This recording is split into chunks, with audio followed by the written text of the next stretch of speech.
They thought they could wreck my career, not knowing I was the one signing their paychecks. Stick around, because what started as betrayal turned into the most satisfying power move of my life. And if you love stories about quiet revenge and unstoppable success, go ahead and hit that subscribe button. Money can't buy happiness, but it can definitely bankroll the perfect revenge, especially when your toxic family has no clue you're sitting on a $500 million fortune. I learned that lesson the hard way just last month. You see, my own parents and brother tried to sabotage my career, completely unaware that the person they were targeting was the actual owner of the company. I'm Amanda Layton, though in the business world, most people just know me as Amanda Lee. I'm the newly appointed Chief Strategy Officer at Avalar Biosciences, a cutting-edge biotech firm based in San Francisco. What my family didn't know. 2 months ago, I quietly became the majority shareholder of the entire company, buying up shares through a series of discrete transactions using a private trust. But to really understand how I pulled this off, we need to rewind about 18 years, back when I was just a quiet scholarship kid studying biomedical engineering at Emory University. Meanwhile, my younger brother Jason breezed through USC, all expenses covered by our parents. Jason needs support, my mom would always say. You've always been so independent, Amanda. Independent didn't even begin to cover it. I juggled lab work, tutoring, and freelance coding gigs just to survive, while Jason was off vacationing in Europe, posting every wine tasting and yacht party on Instagram. But I stayed focused. I had a vision, and I knew that one day it would all pay off. And it did. By the time I hit 30, I had already launched and sold 2 biotech startups. Quietly. I kept my name out of press releases, funneled profits through shell companies, and let the world believe I was just another mid-level exec grinding away. Why so secretive? Because I'd seen firsthand how many poisoned relationships. My parents worshipped Jason's stable job in corporate sales, while treating my work like some fragile hobby. You should really talk to Jason, Mom would say over dinner. He can help you get into real business. So, I let them think I needed their help. That I needed them. Meanwhile, behind the scenes, I was executing the ultimate move, a stealth acquisition of Avalar Biosciences, where I'd been quietly working for just over a year. The company was undervalued but bursting with potential. Using a network of trusts and holding companies, I took control, without anyone realizing it was me. When the board named me Chief Strategy Officer, they thought they were bringing in a loyal strategist. They had no clue they were handing that title to the new owner. Jason's reaction? Oh, it was priceless. Must be nice to finally catch a break, he smirked during one of our monthly family dinners. Though I hope you're not in over your head. Corporate leadership's a whole different game from tinkering in labs. Mom and Dad exchanged nervous glances. Maybe Jason could mentor you, Mom chimed in. He's been managing teams for years, sweetheart. I smiled politely, hiding my amusement. If only they knew about those signed acquisition documents sitting in my home safe. I'll keep that in mind, I replied calmly. But Jason wasn't content with smug comments. My promotion had shaken the family dynamic. He'd always been the golden child, the reliable one with a respectable career, while I was the quiet geek who never quite fit. The first red flag came when he suddenly started dropping by Avalar Biosciences for casual lunches with department heads. From my office window, I watched him chat with senior staff, feigning concern for his overwhelmed sister, and fishing for any hint of weakness in my leadership. Then came the anonymous tips to HR, false accusations about my credentials, whispers of inflated degrees. All baseless.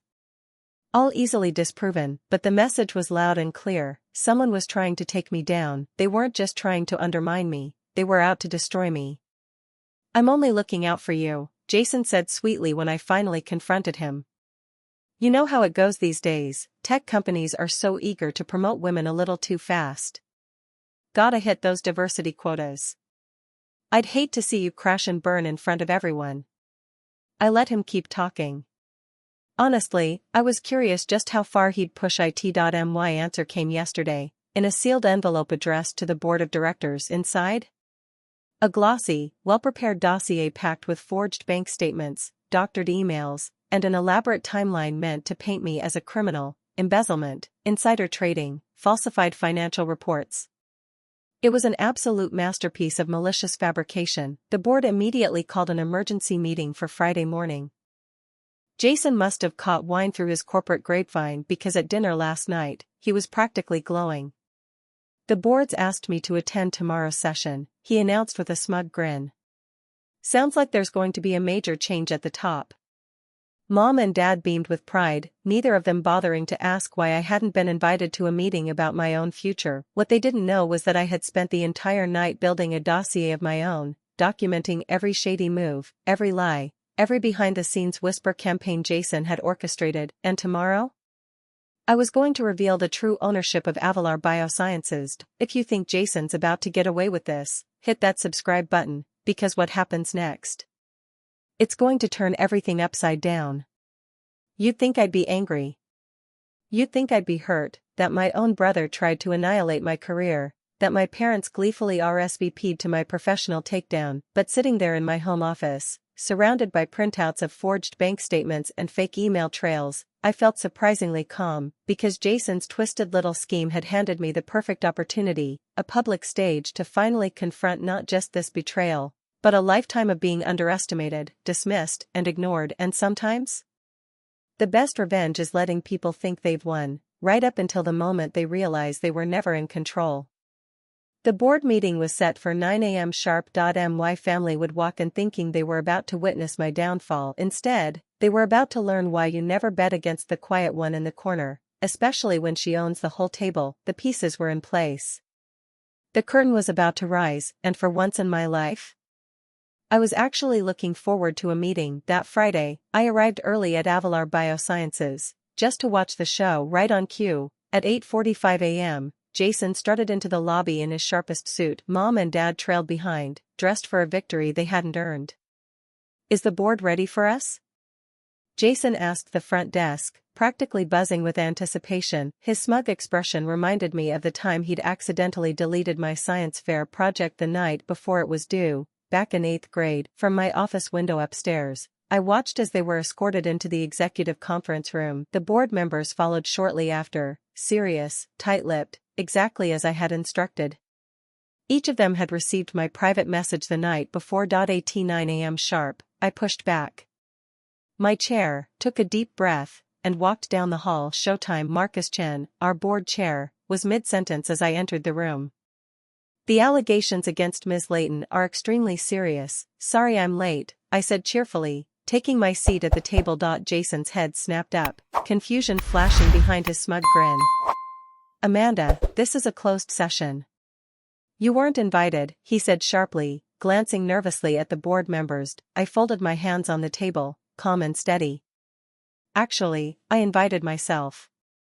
It's a little difficult to hold a board meeting without the company's owner. The silence that followed was delicious. Jason's jaw dropped. Mom blinked rapidly. Dad looked like he'd swallowed a lemon whole. What are you talking about? Jason stammered. Avalar Biosciences is owned by shareholders. It's a public company, he scoffed, desperately clinging to his illusion of control. Correction, I said, nodding to my assistant, Eva, who stepped forward and began distributing folders around the table. Avalar Biosciences was a public company, until 2 months ago. It was quietly purchased by Layton Strategic Holdings, I continued. Care to guess who owns that? I watched as the realization rippled through the room. Several directors' eyes widened as they flipped through the documents. Some had quietly speculated about the shadowy private trust behind the buyout, but until this moment, no one knew who was really pulling the strings. This is insane, Jason stammered. You can't afford, you're just a lab geek, just a coder? I finished for him, smiling. Yes, Jason. You've made that crystal clear, time and time again. Then I turned to Eva. Would you mind playing the recordings? She tapped her tablet, and the boardroom filled with Jason's voice, oozing false concern. Between us, Amanda's not leadership material, he was saying in one clip. She's brilliant in the lab, sure, but this role? She's going to crash. Hard. Another recording played. Have you noticed any irregularities in her department's finances? Might be worth a closer look, every whispered comment. Every manipulation. Every planted seed of doubt, captured and played back like a perfectly orchestrated symphony. Jason visibly began sinking into his chair, color draining from his face, as the temperature in the room dropped. And then there's this, I said, holding up the very envelope he had sent to the board. Filled with falsified statements, forged documents, an attempted character assassination, fabricated financial misconduct, and an intentional effort to sabotage this company's leadership. Did you really think no one would verify any of this before taking action? I was trying to protect the company. Jason blurted, his voice cracking. You're not qualified. You've never been the one who wins. You don't deserve to be here, no, Jason, I said quietly. I'm the one who deserves to expose you, for corporate espionage, for manipulating stock perception, for putting this company at legal and regulatory risk with your lies. Finally, my mother's voice broke through the heavy silence. Surely you wouldn't ruin your own brother's life, the way he tried to ruin mine. I shot back. The way you both came here today hoping to see it happen? My father raised a trembling hand. We were just supporting Jason. No, I cut in. You were doing what you've always done, assuming he was the one worth betting on. Then I turned back to the board.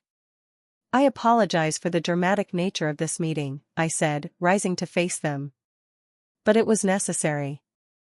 Everyone here needed to understand exactly what we're dealing with.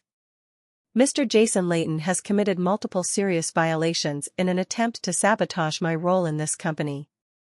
I paused, letting the weight of that statement settle over the room. His actions have not only targeted me, they have placed Avalar Biosciences at considerable legal and regulatory risk. Marcus Chin cleared his throat. What would you like us to do, Ms. Layton? I sat back down, folded my hands on the table. First, let the record show that the board has reviewed and dismissed all allegations against me as categorically false, based on verified documentation and internal review. Second, I request that a formal letter be sent to Jason's employer, detailing his misconduct, including audio recordings, fabricated evidence, and attempts at corporate espionage. This behavior should follow him, professionally. You can't, Jason gasped, his voice cracking. You'll destroy my career. Like you tried to destroy mine, I replied, my tone calm but razor sharp. The difference is, I have real documents. Real proof of what you did. Not the forged garbage you threw together, hoping to frame me. Then I turned back to the board. Lastly, I want it officially documented that Jason Layton, and both of our parents, are permanently banned from Avalar Biosciences property. Any attempt to contact staff or interfere with operations will result in immediate legal action. Amanda, please. Mom sobbed, mascara streaking down her cheeks. We're family. I let out a short, cold laugh. Family supports each other. Family celebrates your wins. Family doesn't forge documents and spread lies because they can't handle your success. Then I pulled out one final folder, my ace in the hole. This, I said, sliding it across the table, is the acquisition contract for my first biotech company. Sold it for $50 million at age 27. The second, $180 million 2 years later. I glanced at my father. I could have bought that golf club membership you wanted. Could have funded every luxury trip you handed Jason like a trophy. But I didn't. They just stared at the numbers that shattered every false narrative they'd clung to for years. I stayed quiet, I continued, because I wanted to see who would stand by me when they thought I had nothing. You all failed that test. Jason had gone completely pale. You're firing me from my job, he whispered. No, I said softly. Your own actions fired you. Just like you tried to do to me. The only difference? You actually did what you're being accused of. I stood, gathering the last of my documents. This board meeting is adjourned, I said clearly. Marcus, please ensure all records are formally filed and secured. Then I turned toward them. Jason. Mom. Dad. Security will escort you out. Wait, Jason called out, his voice cracking as I reached the door. Please. I'm sorry. I was jealous. I couldn't handle that you were finally doing better than me, his voice trembled. We can fix this, can't we? We're still family, I turned back one last time. Do you know the difference between us, Jason? He looked up at me, eyes glossy. When you thought I was struggling, you pushed me down even harder. But when I was succeeding, I kept it quiet, just so you wouldn't feel small. I exhaled. That's the difference between real success and whatever game you've been playing. The next few weeks were interesting. Jason lost his job. His employer didn't waste a second after reviewing the evidence of what he'd done. Word of my success at Avalar Biosciences began to spread, and suddenly, the same country club crowd that used to fawn over my brother started asking about me. Mom and Dad left tearful voicemails. Jason sent handwritten apology letters. Even his therapist mailed me a note, explaining that Jason was doing the work. I archived them all, without replying. About 3 months later, I was working late when Eva buzzed my office. Someone's here to see you, says it's personal. It was Jason, but not the polished, cocky version of my brother I'd grown up with. He looked thinner. Older. His hair was cut short. No flashy watch. No tailored blazer. Just a plain button-down shirt, and a manila envelope in his hands. I'm not staying, he said quickly, raising a hand. I just need to say something. He stepped forward and set the envelope down on my desk. This has everything, he said quietly. Passwords, contacts, all the info I dug up when I was trying to sabotage you. I'm also sending a letter to the board, and my old employer. I'm owning everything. No excuses. I watched him silently for a moment. Why now? I finally asked. Because you were right, Jason replied. I wasn't building anything real. You did. And I hated you for it. He turned to leave, then hesitated. I'm starting over. Small startup. Entry level. No shortcuts this time. I'm not expecting forgiveness. I just wanted you to know, letting me fail taught me more than Mom and Dad ever did by helping me cheat. He reached the door. Jason, I called softly. He turned back, a flicker of hope in his eyes. Send me your resume, in a year, I said gently. Not for a leadership role. But if you're serious about doing it the right way, we're always looking for people who want to earn their place. A single tear slipped down his cheek, but he gave a small nod, straightened up, and walked out, without another word. 6 months later, Avalar Biosciences had exceeded even my boldest projections. We were developing life-changing biotech solutions, expanding rapidly, and creating hundreds of new jobs across the Pacific Northwest. Something real. Something that would last. Mom and Dad still sent the occasional message, usually when they needed something, or wanted to name-drop their CEO daughter at some dinner party. I kept the contact polite, but distant. That old craving for their approval? I didn't need it anymore, and that corner office they all said I'd never earn, it now had a perfect view of the San Francisco skyline. Some nights, I'd sit by the window, watching the sun dip behind the hills, thinking about family, ambition, and the strange power of being underestimated. Just last week, a holiday card arrived from Jason. No guilt. No requests. Just a quiet note: you succeeded, not because of us, but despite us. I'm learning to do the same. Maybe that's the real revenge. Quiet. Earned. Undeniable. Thank you for listening to my story, for seeing me when so many of the people I loved couldn't. Now, I'd love to hear from you. What would you have done in my place? Would you have stayed silent? Fought back sooner? Maybe you've lived through something similar, been the quiet one, the underestimated one, the person who had to build from the shadows while others soaked up the spotlight. I want this space to be more than just my story. Let it be a reminder, you don't need loud applause to validate your worth sometimes. Your quiet resilience is your loudest strength. So if you're on your own journey right now, working late nights, being overlooked, underestimated, keep going, keep building. Let your success speak louder than your pain, And if you'd like to support me, like, share, and subscribe. Not just for the next chapter of my story, but for yours, too, because if I've learned anything, it's this: success isn't about proving people wrong. It's about proving to yourself that you were always right to believe. So, what's your story? I'm listening. And I hope the world is, too. Because it's your time to be seen.